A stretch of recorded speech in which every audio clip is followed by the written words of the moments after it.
Welcome to number system. अभी number system क्या होता है, आज इसके बारे में हम लोग जानकारी हासिल करेंगे। बेसिकली दुनिया में नंबर सिस्टम चारों तरह के होते हैं। एक होता है बाइनरी नंबर सिस्टम और एक होता है octal, decimal and hexadecimal. Binary number system में यहाँ पे देखा जाता है, यहाँ पे सिर्फ 2 डिजिट रहता है। क्या क्या? एक है 0 और एक है 1। तो टोटल नंबर ऑफ डिजिट कितना हुआ यहाँ पे? टोटल नंबर ऑफ डिजिट हुआ यहाँ पे सिर्फ 2। तो इसीलिए यहाँ पे हम 2 लिख रहे हैं। अभी यहाँ पे जो 2 लिखे ना, इसको हम लोग कहते हैं बेस। क्या कहते हैं? बेस कहते हैं इस नंबर सिस्टम का बेस। तो बाइनरी नंबर सिस्टम का बेस कितना हुआ? 2 हो गया, क्योंकि इसका total number of digit 0 and 1 मतलब 2 डिजिट है, इसलिए इसका बेस हो गया 2। अभी हम आ रहे हैं ऑक्टल नंबर सिस्टम में। ऑक्टल नंबर सिस्टम में देखा जाता है यहाँ पे 0 से नंबर शुरू होता है और जाते हैं 7 तक, 7 तक, right. So 0 1 2 3 4 5 6 7। So total number of digit in octal number system कितना हुआ? यहाँ पे देखा जा रहा है ऑक्टल नंबर सिस्टम में यहाँ पे टोटल नंबर ऑफ डिजिट हो गया 8, इसलिए यहाँ पे देखो हम लिख रहे हैं 8। तो ऑक्टल नंबर सिस्टम का बेस कितना हुआ? 8। डेसिमल नंबर सिस्टम में क्या होता है, यहाँ पे 0 से नंबर डिजिट शुरू होता है और ख़त्म होता है 9 तक। तो 0 से 9 तक मतलब 9 तक यहाँ पे डिजिट रहता है। तो 0 1 2 3 4 5 6 7 8 9। तो यहाँ पे कितना टोटल नंबर ऑफ डिजिट हुआ? टोटल नंबर ऑफ डिजिट हुआ 10, और इसीलिए डेसिमल नंबर सिस्टम का बेस होता है 10। अभी हेक्साडेसिमल नंबर सिस्टम के बारे में हम लोग जानकारी हासिल करेंगे। हेक्साडेसिमल नंबर सिस्टम में क्या होता है, यहाँ पे भी नंबर शुरू होता है 0 से, लेकिन रहता है 15 तक। कहाँ तक? 15 तक। तो यहाँ पे टोटल नंबर ऑफ डिजिट कितना हो गया? 16। इसीलिए हेक्साडेसिमल नंबर सिस्टम का यहाँ पे बेस होता है 16। अभी देखा जाता है हेक्साडेसिमल नंबर सिस्टम में हम लोग तो 0 से 9 तक ऐसे लिखते हैं, लेकिन 9 के बाद मतलब 10 11 12 13 14 और 15 को हम लोग हेक्साडेसिमल नंबर सिस्टम में ऐसे 10 11 12 करके नहीं लिखते हैं। 10 के जगह हम लोग लिखते हैं यहाँ पे ए, 11 के जगह लिखते हैं हम लोग बी, 12 के जगह लिखते हैं हम लोग सी, 13 के जगह लिखते हैं हम लोग डी, 14 के जगह लिखते हैं हम लोग ई और 15 के जगह हम लोग लिखते हैं एफ। तो इसीलिए हेक्साडेसिमल नंबर सिस्टम कहाँ से शुरू होता है? हेक्साडेसिमल नंबर सिस्टम शुरू होता है 0 से और ख़त्म कहाँ पे होता है? हम लोग 15 नहीं लिखेंगे, उसके बदले में हम लोग क्या लिखेंगे? एफ लिखेंगे। तो हेक्साडेसिमल नंबर सिस्टम शुरू होता है 0 से एफ तक, और बेस तो एक ही रहेगा 16, क्योंकि यहाँ पे टोटल नंबर ऑफ डिजिट 16 है। तो ये चारों तरह का नंबर सिस्टम हम दुनिया में मौजूद है। अभी ये डिफरेंट नंबर सिस्टम डिफरेंट काम के लिए इस्तेमाल होता है। बेसिकली ये जो बाइनरी नंबर सिस्टम है, ये बाइनरी नंबर सिस्टम इस्तेमाल होता है हमारे कंप्यूटर में या कोई भी इलेक्ट्रॉनिक्स गैजेट में, कोई भी इलेक्ट्रॉनिक्स डिवाइस में। इलेक्ट्रॉनिक डिवाइस में क्या होता है, जब भी कोई इलेक्ट्रॉनिक डिवाइस वहाँ पे काम करता है, वो सिर्फ मशीन लैंग्वेज या लो लेवल लैंग्वेज जिसको हम लोग 0 और 1 से डिनोट करते हैं, वही सिर्फ उसको समझ में आता है। तो इसलिए ये बाइनरी नंबर सिस्टम कोई भी इलेक्ट्रॉनिक्स डिवाइस हो उसमें हमेशा इस्तेमाल होता है। और डेसिमल नंबर सिस्टम क्या होता है, जो 0 से 9 तक है, हम लोग रियल लाइफ में जितना सारा कैलकुलेशन करते हैं ना, मान लो कि हम लोग बाजार गए हैं, मान लो कि 2 केजी आलू लेने गए हैं, तो 2 केजी, अभी 2 क्या हो गया? वो 2 हो गया ये डेसिमल नंबर सिस्टम से। जैसे मान लो कि अगर हम किसी से पूछेंगे बाबू तुम्हारा नंबर कितना है मैं एग्जाम में, तो मान लो कि 100 के बीच में बता दिया कि 70 80 ऐसे कुछ आया है। तो अभी 70 80 क्या है? 70 80 जो बनता है ना, वो बनता है डेसिमल नंबर सिस्टम इस्तेमाल करते हुए। कोई भी काम धाम हो जिंदगी रियल लाइफ में, वो हमेशा डेसिमल नंबर सिस्टम को इस्तेमाल करते हुए वो हम लोग काम करते हैं। तो बाइनरी नंबर सिस्टम कहाँ पे लगता है? इलेक्ट्रॉनिक डिवाइस में। और डेसिमल नंबर सिस्टम कहाँ पे इस्तेमाल होता है? हम लोग के रियल लाइफ में जितना सारा काम करते हैं हम लोग, वो सब डेसिमल नंबर सिस्टम को इस्तेमाल करते हुए हम लोग यहाँ पे काम करते हैं। अभी हम आगे देखेंगे कैसे बाइनरी नंबर सिस्टम से डेसिमल नंबर सिस्टम में हम कन्वर्ट कर सकते हैं, और कोई एक डेसिमल नंबर को कैसे हम बाइनरी में कन्वर्ट करते हैं। तो अभी हम देखेंगे कैसे एक डेसिमल नंबर को बाइनरी नंबर सिस्टम में कन्वर्ट किया जाता है। तो कभी कभी ऊपर में एग्जाम के हॉल में या कोई भी क्वेश्चन में ऐसे ऊपर में लिखा रहता है decimal to binary conversion, convert the following number into its equivalent binary number. और कभी कभी ऐसा भी लिखा रहता है कि मान लो कि ऐसे 75 है, ऐसे यहाँ पे उसका बेस दे दिया 10 और यहाँ पे क्वेश्चन मार्क लगा के यहाँ पे दे दिया 2। तो तब हमको अगर ऊपर में ऐसे अगर बाइनरी डेसिमल टू बाइनरी ऐसे भाषा में अगर वहाँ पे शब्द में अगर ऐसा में लिखा नहीं रहेगा, तब हमको क्या करना पड़ेगा? तब हमको देखना पड़ेगा कि यहाँ पे बेस कितना दिया गया है। यहाँ पे बेस हम देख रहे हैं 10, मतलब ये जो नंबर यहाँ पे लिखा गया है वो डेसिमल नंबर में है। और यहाँ पे कितना बेस दिया गया है, इसका बेस है 2, मतलब हमको कन्वर्ट किस में करना है, बाइनरी में। तो कभी कभी क्या होता है वहाँ पे क्वेश्चन में, कभी कभी वहाँ पे ऊपर में शब्द में या सेंटेंस में ऐसे कुछ भी नहीं लिखा रहता है कहाँ किससे किसको कन्वर्ट करना है, वो हमको इसका बेस देख के हमको पता करना पड़ता है, ठीक है ना। तो अभी देखते हैं हम लोग ये डेसिमल नंबर सिस्टम, जो डेसिमल नंबर जो यहाँ पे दिया गया है 75, 75, उसको हम लोग कैसे उसका इक्विवेलेंट बाइनरी में कन्वर्ट करते हैं।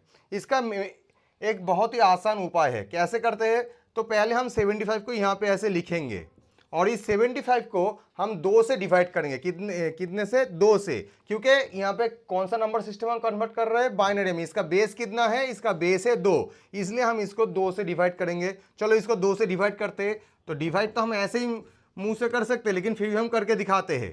तो 3 गुनी 2 6, और यहाँ पे आ गया 1, अभी 15 हो गया, 7 गुनी 2 14, तो यहाँ पे आ गया 1। तो अभी देख पा रहे हो यहाँ पे 37 हो गया इसका कोसेंट, और यहाँ पे 1 हो गया इसका रिमाइंडर। सो ये हो गया इसका रिमाइंडर और ये हो गया इसका कोसेंट, ठीक है ना। तो ये हो गया इसका कोसेंट। तो अब हम यहाँ पे क्या करेंगे, इसके नीचे में इस जगह पे हम क्या करेंगे, इस कोसेंट को लिखेंगे। तो इस कोसेंट को हम यहाँ पे लिख देते हैं, और यहाँ पे एक डैश देके हम क्या करेंगे, ये जो रिमाइंडर आया है यहाँ पे, वो रिमाइंडर को हम यहाँ पे लिख देंगे। लिख दिया। अभी जो आया है 37, जो कोसेंट आया है, उस कोसेंट को फिर से हम 2 से डिवाइड करेंगे। कितने से, 2 से, फिर से। तो अभी मन में प्रश्न आएगा, हम कहाँ तक इसको डिवाइड करते करते जाए। जब तक इसका कोसेंट में 0 ना आ जाए तब तक हम इसको 0 या 1 ना आ जाए तब तक हम इसको डिवाइड करते करते जाएंगे, ठीक है ना। तो चलो आगे देखते हैं। 37 को हम डिवाइड करते हैं। तो 37 को डिवाइड करेंगे तो कितना होता है, 18, 2 1 के 2, तो 18 हो जा रहा है यहाँ पे इसका कोसेंट। अगर तुमको लग रहा है कि नहीं हो रहा है तो यहाँ पे बगल में इसको डिवाइड करके भी देख सकते हो, ठीक है। तो यहाँ पे आ गया रिमाइंडर 1, यहाँ पे आ गया कोसेंट कितना, 18। तो हमने यहाँ पे 18 लिख दिया, और इसका रिमाइंडर जितना आया है वो हम यहाँ पे लिख दे रहे हैं, ठीक है। अभी फिर से जो आया है तो उसको हम फिर से 2 से डिवाइड कर रहे हैं। तो 9 गुनी 2 18। तो अभी 9 गुनी 2 18, अभी तो कोसेंट आ गया है 9। देखो हम यहाँ पे 18 को अगर डिवाइड करते हैं 2 से तो कितना आ रहा है, 9 गुनी 2 18। रिमाइंडर कितना है, रिमाइंडर आ रहा है 0। तो ये जो रिमाइंडर है वो भी हमको यहाँ पे लिखना पड़ेगा। तो रिमाइंडर अगर 1 है वो भी लिखेंगे, अगर रिमाइंडर अगर कुछ भी ना आए तो हम 0 लिखेंगे, ठीक है। तो अभी इसको हम डिवाइड करेंगे क्योंकि अभी तक क्वेश्चन में 1 नहीं आया है। तो हम फिर से इसको डिवाइड किया, 4 गुनी 2 8, ठीक है। रिमाइंडर कितना हुआ, 1। तुमको दिक्कत हो रहा है तो बगल में इसको डिवाइड करके देख लो। देखो 4 गुनी 2 8, अभी इसको सब्ट्रैक्ट करेंगे तो कितना हो गया, 1 रिमाइंडर। देखो हम यहाँ पे 1 रिमाइंडर लिख दिए हैं। अभी फिर से ये जो क्वेश्चन आया है इसको फिर से हम 2 से डिवाइड करेंगे। तो 2 गुनी 2 कितना हुआ, 4। तो यहाँ पे तो कोनो रिमाइंडर नहीं आ रहा है, तो इसीलिए हम क्या करेंगे, यहाँ पे 0 लिख देंगे। अभी इसके बाद हम क्या करेंगे, अभी 2, इसको फिर से हम 2 से डिवाइड करेंगे क्योंकि अभी तक क्वेश्चन में मतलब ई वाला पोर्शन में कोई यहाँ पे 1 नहीं आया है, इसलिए। तो यहाँ पे क्या किया, 2 गुनी 2, तो क्या हुआ, 2 हो गया। अभी रिमाइंडर कितना आ गया, 0 आ गया, ठीक है ना। तो अभी क्या आ गया, देखो क्वेश्चन में 1 आ गया। तो अभी जाके हम क्या करेंगे, वो डिवीजन बंद कर देंगे। डिवीजन बंद करने के बाद अभी जो ये जो नंबर है हम इसको उल्टा करके लिखेंगे, मतलब नीचे से पकड़ पकड़ के लिखेंगे। मतलब कैसे लिखेंगे, तो पहला वाला 1 यहाँ पे है तो नीचे से लिखना शुरू करेंगे। तो पहला वाला 1 ए वाला लिखेंगे, उसके बाद ए वाला 0, उसके बाद ये दूसरा वाला 0 लिखेंगे, उसके बाद तीसरा वाला ये 1, उसके बाद ए वाला 0 लिखेंगे। यहाँ पे जो लिखा 0 लिखा गया है वो वाला 0 यहाँ पे लिख रहे हैं, फिर से ए वाला 1, उसके बाद ए वाला 1। तो नीचे से एक एक करके लिखते लिखते ऊपर की तरफ जाएंगे। तो कैसे लिखेंगे, नीचे से एक एक करके लिखते लिखते ऊपर की तरफ जाएंगे। तो पहले 1, उसके बाद 0 0 1 0 1 1, अभी यहाँ पे लिख देंगे बेस 2। तो ये जो नंबर आ गया ये हो गया जो 75 जो डेसिमल नंबर है उसका इक्विवेलेंट बाइनरी नंबर, ठीक है। तो अभी हम और एक एग्जांपल लेके देखते हैं कैसे कन्वर्सन होता है। तो दूसरा एक नंबर लेते हैं, मान लो कि यहाँ पे 145 है बेस 10। अभी इसको क्या करेंगे हम लोग, उसका इक्विवेलेंट बाइनरी में हम उसको कन्वर्ट करेंगे, ठीक है ना। तो 145 राइट। सो 145, अभी इसको क्या करेंगे, 2 से डिवाइड करेंगे। सो 2 से डिवाइड कर रहे हैं, अभी क्या हो रहा है, 7 गुनी 2 14, अभी यहाँ पे क्या होना है, 2 गुनी 2 4। अभी किसी को अगर लग रहा है कि डिवीजन सही है कि नहीं है, तो हम यहाँ पे डिवाइड करके दिखाते हैं इसको। तो हम इसको सिंपली 2 से डिवाइड करेंगे। अभी 7 गुनी 2 14 हो गया। अभी ये जो 5 पर आ रहा, तो 2 गुनी 2 4। अभी यहाँ पे रिमाइंडर कितना आ गया, 1। तो 72 क्वेश्चन, तो 72 क्वेश्चन हमने यहाँ पे लिख दिया है। तो अभी यहाँ पे उसका जो रिमाइंडर है, रिमाइंडर कितना निकला है, 1 निकला है, हम उसको यहाँ पे लिख देंगे। अभी उसके बाद फिर से हम ये जो 72 आया है उसको हम फिर से हम 2 से डिवाइड करेंगे। तो 72 को अगर किसी को लग रहा है कैसे इसका होगा, तो हम फिर से इसको डिवाइड करके देखते हैं। 72 डिवाइड बाई 2, तो कितना आ गया यहाँ पे, 3 गुनी 2 6, अभी 1 2 6 गुनी 2 12। ठीक है, तो यहाँ पे रिमाइंडर कितना आया, कुछ भी नहीं है, मतलब 0 आ गया। तो 2 से डिवाइड करेंगे, कितना हुआ कोसेंट, कोसेंट हम क्या, ये जो कोसेंट है ये कहाँ पे लिखेंगे, यहाँ पे लिखेंगे। ठीक है ना। और अभी यहाँ पे देखो कितना रिमाइंडर आया है, 0, तो हम यहाँ पे क्या लिख देंगे, 0। ठीक है, अभी ये जो यहाँ पे कोसेंट आया 36, तो उसको हम फिर से 2 से डिवाइड करेंगे। ठीक है ना। अभी क्या होता है, 18 गुनी 2 36 होता है, तो हम यहाँ पे 18 लिख देते हैं। और रिमाइंडर भी यहाँ पे 0 आ रहा है। अगर किसी को लग रहा है कि कैसे आया सर, तो हम यहाँ पे करके दिखाते हैं फिर से। तो 36 डिवाइड बाई 2, तो कितना हुआ, 2 गुनी 2 2, और यहाँ पे 1 6, तो 8 गुनी 2 16।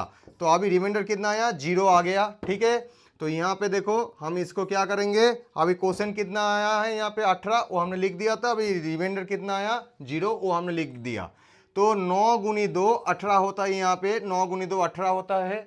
ठीक है, अभी 9 गुनी 2 18 करने से तो ये तो मिल जा रहा है, लेकिन रिमाइंडर कितना आएगा, रिमाइंडर कुछ नहीं है, मतलब 0 लिखेंगे। तो अभी हम यहाँ पे क्या करते हैं, 0 लिख देते हैं। ठीक है, अभी यहाँ पे फिर से इसको डिवाइड करेंगे, तो कितना आया, 2 4 गुनी 2 8, 8 मतलब 9 से 8 को सब्ट्रैक्ट करेंगे तो कितना आएगा, रिमाइंडर, रिमाइंडर आएगा 1। ठीक है ना।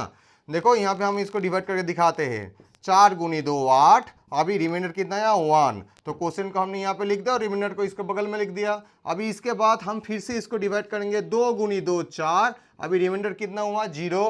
ठीक है, अभी फिर से इसको डिवाइड करेंगे, क्योंकि अभी तक 1 नहीं आया है। ठीक है ना, क्वेश्चन में 1 नहीं आया है। तो 2 गुनी 1, तो 2 हो गया, अभी रिमाइंडर कितना हो गया, 0। तो यहाँ पे 1 आ गया है। अभी हम क्या करेंगे, ये जो नंबर है नीचे से लेके ऊपर के तरफ ऐसे इसको पकड़ के लिखेंगे। ठीक है ना। तो इसका जो बाइनरी नंबर बन रहा है कैसे दिखता है, चलो देखते हैं। तो पहले वाला ए वाला 1 हम लिखेंगे यहाँ पे, तो ए वाला 1 हो गया। उसके बाद ए वाला 0, उसके बाद ए वाला 0। ठीक है, लिख दिया। उसके बाद ये वाला 1 हम यहाँ पे लिख देते हैं। इसके बाद ए 2 तीनों 0 एक एक करके। ठीक है, 1 2 3, उसके बाद ए वाला 1, तो 1, तो ए हो गया। ये जो 145 जो है उसका इक्विवेलेंट बाइनरी नंबर।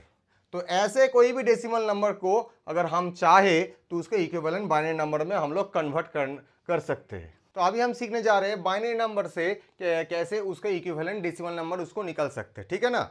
तो चलो देखते हैं। तो यहाँ पे कोई भी बाइनरी नंबर ले लेते हैं, मान लो कि 1 0 1 0 1 0 1 ऐसे करके बेस 2 क्वेश्चन मार्क बेस 10, मतलब इसका डेसिमल इसका बेस है 2, मतलब ये बाइनरी नंबर में है। अभी कन्वर्ट के इसमें करना है, 10 है इसका बेस, तो हमको डेसिमल में कन्वर्ट करना है। ठीक है ना। इसका बहुत ही आसान तरीका कैसे करेंगे, जो यहाँ पे डिजिट है ना, ये जो हर एक डिजिट के साथ हम 2 से मल्टीप्लाई करेंगे और हम यहाँ पे लिखते जाएंगे। ठीक है, तो हम क्या कर रहे हैं, पहले वाला इस 1 को पकड़ लेते हैं, उसके साथ 2 को मल्टीप्लाई किया, हो गया। अभी वो फिर से हम यहाँ पे 0 से मल्टीप्लाई करेंगे 2 को। ठीक है, अभी पहला वाला 1 के साथ 2 को मल्टीप्लाई करने के बाद हम इसके बीच में प्लस साइन लगवा देंगे। ठीक है, तो क्या हुआ तरीका, पहले जो डिजिट है उसके साथ 2 से मल्टीप्लाई करेंगे, उसके बाद प्लस साइन लगाएंगे, उसके बाद जो दूसरा डिजिट है उसके साथ 2 से मल्टीप्लाई किया, फिर से प्लस साइन लगा देंगे। ठीक है, अभी यहाँ पे तीसरा वाला क्या है, 1 है, तो इसके साथ हम 2 से मल्टीप्लाई करेंगे। 2 से मल्टीप्लाई करने के बाद क्या करेंगे, फिर से प्लस साइन लगाएंगे, तो यहाँ पे प्लस साइन लगा दिया। अभी यहाँ पे फिर से 1 है, चलो फिर से हम 2 से मल्टीप्लाई करेंगे, फिर से प्लस साइन लगाएंगे। अभी यहाँ पे 0 है, फिर से हम इसको 0 से 2 से मल्टीप्लाई करते हैं और फिर से प्लस साइन लगाते हैं। फिर से यहाँ पे 1 है, तो 1 को 2 से मल्टीप्लाई करेंगे, लेकिन अभी तो इसके फिलहाल इसके बाद कोई डिजिट नहीं है, तो यहाँ पे प्लस साइन लगाने का कोई ज़रूरत नहीं है। ठीक है, अभी ए पहले हमको लिख लेना है। लिख लेने के बाद हम जो यहाँ पे जो दो है ना, ये दो को हमको पावर देना पड़ेगा। क्या करना पड़ेगा? उसका पावर। अभी पावर कहाँ से शुरू होता है? 0 से शुरू होता है पावर। ठीक है ना, अभी कौन से तरह से शुरू होता है, लेफ्ट से या राइट से? पावर हमेशा राइट से शुरू होगा। ठीक है, तो लेकिन ये याद रखना पड़ेगा, होल नंबर के लिए राइट से शुरू होता है, फ्रैक्शनल नंबर के लिए क्या होता है वो हम आगे दिखाएंगे। ठीक है, तो देखो यहाँ पे ये तो होल नंबर है, कोई फ्रैक्शन पॉइंट या डेसिमल कुछ भी नहीं है। तो यहाँ पे देखो हम क्या करते हैं, इसके माथा में पावर देते हैं। तो कितना देते हैं? देखो पावर यहाँ पे हमेशा शुरू होगा 0 से। कहाँ से शुरू होगा? 0 से शुरू होगा। ठीक है ना, और पावर देना शुरू करेंगे हम लोग उसका राइट हैंड साइड से। तो यहाँ से हम लोग पावर देना शुरू करते हैं। तो यहाँ पे पहला वाला पावर हो गया 0, उसका नेक्स्ट वाला पावर क्या होगा? 1 1 करते करते वो बढ़ते जाएगा। ठीक है ना, इंक्रीज होता जाएगा। तो 0 हो गया। उसके बाद ये दूसरे वाला 2 के माथा में क्या लिखेंगे? पावर इसका 1, क्योंकि +1 करने 0 के साथ अगर +1 करेंगे कितना होगा? 1। अभी 1 के साथ 1 करेंगे तो कितना होगा? 2। मतलब ये जो इसका पहला वाला जो 2 है उसके पावर कितना होगा? 2। ठीक है, अभी देखो उसका पहला वाला जो नंबर है ना, तो उसमें उसका 2 में कितना पावर जाएगा? अभी पिछले इसका इसके यहाँ पे कितना है? 2। तो 2 के साथ अगर हम +1 करेंगे तो इसका माथा में पावर कितना आएगा? 3 आ जाएगा, 3। राइट, अभी 3 के साथ +1 क्या कितना हुआ? 4। तो ये 2 के माथा में कितना पावर हो गया? 4। अभी उसका पहला वाला में अभी ये देखो 4 है, तो इसके साथ +1 किया तो यहाँ पे कितना हो जाएगा? 4 + 1 = 5। तो इसका माथा में हो गया पावर 2⁵। राइट, अभी देखो पावर का वैल्यू कैसे निकालते हैं हम लोग, कैलकुलेशन कैसे करते हैं हम लोग। ठीक है ना, 2 का पावर जितना माथा में रहेगा, मान लो कि कोई भी एक नंबर पकड़ लो, जैसे 2⁴, तो 2⁴ को हम लोग क्या असल में कैसे लिखते हैं या कैसे कैलकुलेशन करते हैं ये समझना पड़ेगा। ठीक है, तो 2⁴ का मतलब होता है ये जो 2 है ना, इसको हम 4 बार मल्टीप्लाई करेंगे। कितने बार? 4 बार। तो पावर में जितना लिखा रहेगा 4 लिखा रहेगा, मतलब हम 2 को 4 बार मल्टीप्लाई करेंगे। ठीक है ना, तो 2 गुनी कितना हुआ? 1 2, 2 बार हुआ मल्टीप्लीकेशन। इंटू 2 कितना हुआ? 1 2 3, 3 बार हुआ। अभी इंटू 2 तो कितना बार मल्टीप्लाई किया हमने 2 को? 2 गुनी 2 गुनी 2 गुनी 2, तो कितना हुआ? 1 2 3 4, 4 बार हमने 2 को 2 से ही मल्टीप्लाई करेंगे बार बार। ठीक है, तो मान लो कि यहाँ पे 2⁵ है, तो कितने बार मल्टीप्लाई करेंगे 2 को? 2 से। सो 2 को is going to multiply with 2 up to 5 times. Right, so तो देखो यहाँ पे क्या हो रहा है, उत्तर क्या आ रहा है यहाँ पे देखते हैं। 2 गुनी 2 2 कितना होता है? 4। 4 गुनी 2 कितना होता है? 8। 8 गुनी 2 कितना होता है? 16। मान लो कि यहाँ पे हम लिखते हैं 2⁵। इसका मतलब क्या हो गया? यहाँ पे ये जो 2 है, ये 2 को हम लोग कितने बार मल्टीप्लाई करेंगे? 2 से 7 बार, क्योंकि इसके पावर में 7 लिखा गया है। अगर मान लो कि इसके 7 के जगह यहाँ पे अगर 70 लिखा रहता, 2⁻70 अगर ऐसे लिखा रहता, ठीक है ना, कितना? 2⁻70, तब कैसे होता?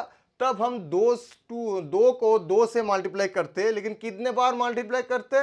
70 बार मल्टीप्लाई करना पड़ता हमको। ठीक है, तो अब देखो 2⁵ कितना होता है? 2⁵ मतलब 2 को 2 से मल्टीप्लाई करेंगे 5 बार, तो 2 गुनी 2 2 गुनी 2 कितना हुआ? 1 2 3 4 और 5। तो 2 को 2 से मल्टीप्लाई करेंगे कितने बार? 5 बार। अभी देखो क्या हो रहा है? 2 गुनी 2 4, 4 गुनी 2 8, 8 गुनी 2 16, 16 गुनी 2 32। राइट, 32 आ गया। तो अभी हम क्या करेंगे? 1 इंटू 2⁵ की जगह हम क्या लिखेंगे? यहाँ पे कितना मिला? 32 मिला है हमको, तो 32 लिख देंगे। अभी 0 इंटू क्या करेंगे? ठीक है, 0 इंटू 2⁴ यहाँ पे कितना निकला है? 16 निकला है, तो 16 लिख देते हैं। ठीक है, अभी 1 इंटू, इसके बाद क्या है? 1 इंटू अभी 2⁵ का मतलब कितना होता है? चलो देखते हैं। 2⁵ का मतलब होता है यहाँ पे 2 को कितने बार मल्टीप्लाई करेंगे? 3 बार। तो 2 गुनी 2 गुनी 2, 1 2 3, ठीक है, 2 गुनी 2 4, 4 गुनी 2 8। राइट, तो यहाँ पे 8 हो जा रहा है। उसके बाद हम क्या करेंगे? यहाँ पे 2 गुनी 2 मतलब कितना हुआ? 4। 2 से 2⁵ का मतलब कितना होता है? 2 को 2 बार मल्टीप्लाई करेंगे क्योंकि इसके माथा में पावर कितना है 2 है, तो 2 गुनी 2 1 2 2 बार मल्टीप्लाई किया कितना आया यहाँ पे आंसर 4। तो यहाँ पे क्या हुआ 1 इंटू 4। अभी देखो 2 टू द पावर 1 मतलब 2 को एक ही बार मल्टीप्लाई करो, मतलब 2 टू द पावर 1 का मतलब होता है इसका वैल्यू होता है 2। ठीक है, तो ये हो गया 2। अभी देखो यहाँ पे बहुत ही हैरान कर देने वाला चीज है 2 टू द पावर 0, मतलब वो कह रहे हैं कि 2 को मल्टीप्लाई करो 0 टाइम्स, इसका तो मतलब यही होता है। देखो दुनिया में कोई भी नंबर हो उसका मात्रा में अगर पावर, मतलब ये जो पावर है ना, वो पावर अगर 0 हो जाएगा उसका हमेशा वैल्यू 1 रहेगा। कितना होगा, हमेशा 1 होगा। कितना भी बड़ा वैल्यू तुम पकड़ लो, मान लो कि यहाँ पे हम लिखते हैं, मान लो कि 1000 टू द पावर 0, कितना, एक मिनट, ब्रैकेट नहीं होगा, 1000 टू द पावर 0, कितना 1000 टू द पावर 0, इसका वैल्यू होगा 1। मतलब यहाँ पे टू द पावर 0 जो है उसका वैल्यू भी 1 है, 1000 टू द पावर 0 भी 1 है, 1 करोड़ टू द पावर 0 भी 1 है। तो कोई भी डिजिट हो उसका पावर अगर 0 हो जाता है उसका वैल्यू हमेशा 1 हो जाता है। ठीक है ना। तो अभी देखो हम क्या कर रहे हैं, यहाँ पे टू द पावर 0 का मतलब क्या होता था, होगा 1, तो 1 लिख दिया हमने यहाँ पे। अभी देखो क्या कर रहे हो, 1 इंटू 32 कितना हुआ 32। अभी 0 इंटू 16 कितना होता है, 0 ही होगा। ठीक है, 1 इंटू 8 तो 8। अभी 1 इंटू 4 4। अभी 0 इंटू 2 0। अभी देखो 1 इंटू 1 1 हो गया, ये वाला 1 इंटू 1 हमने किया पहले।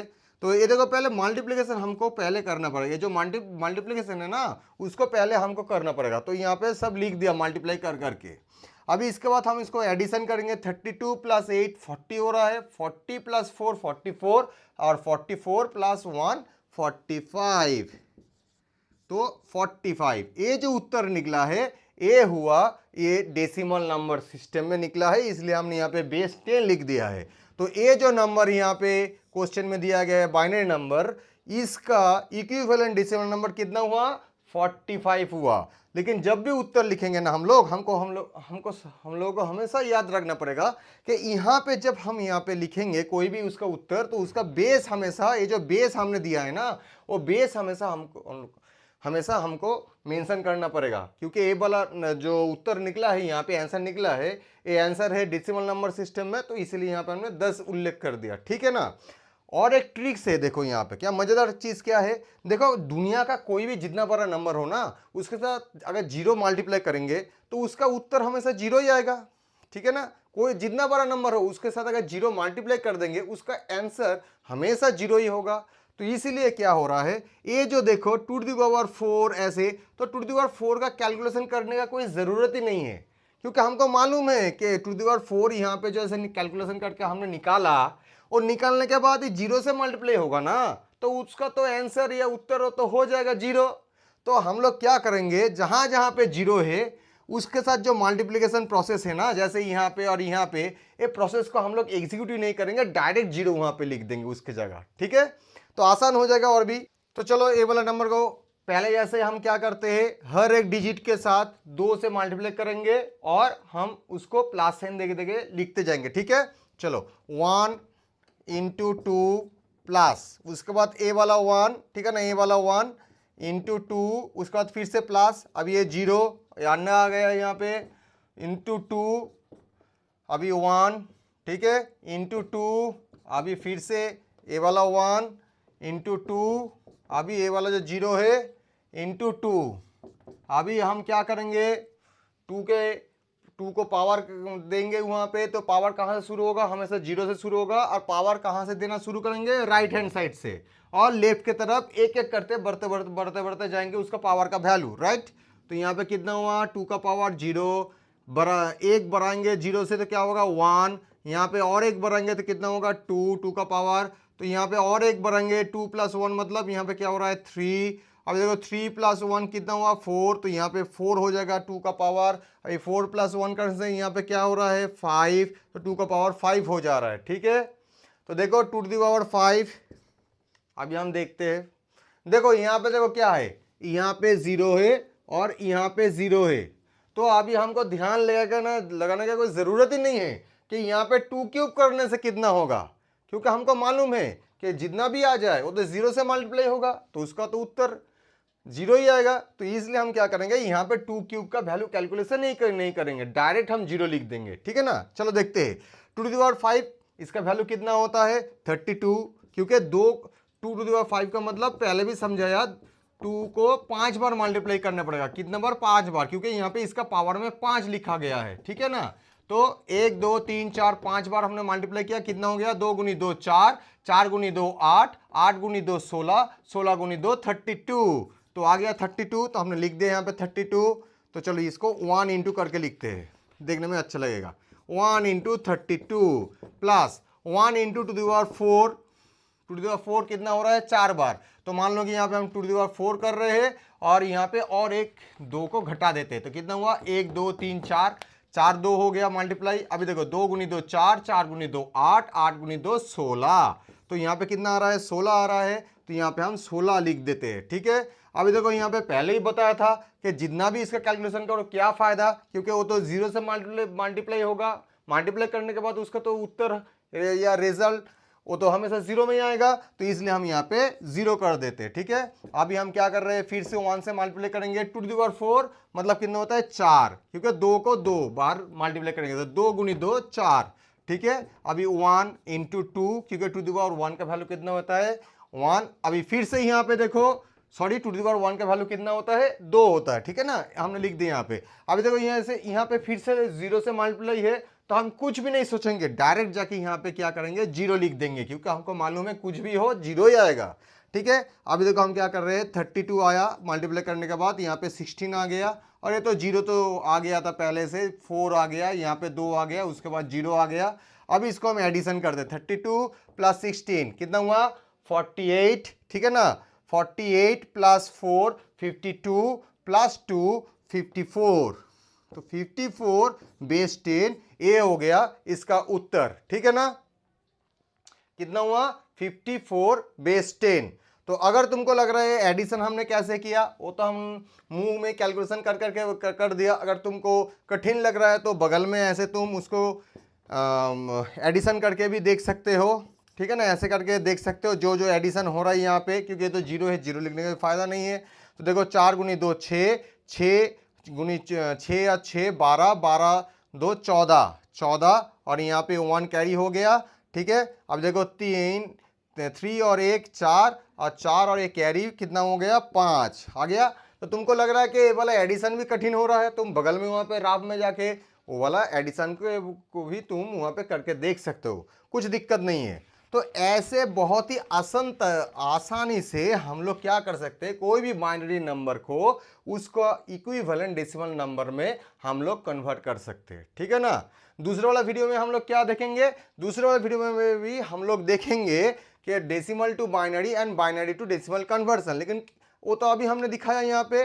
लेकिन यहाँ पे हमने जो दिखाया वो सिर्फ दिखाया गया है कि यहाँ पे होल नंबर के ऊपर, लेकिन फ्रैक्शनल नंबर के ऊपर कैसे काम करते हैं वो तो हमने नहीं बताया, वो अगले वाला वीडियो में हम बताएंगे, ठीक है।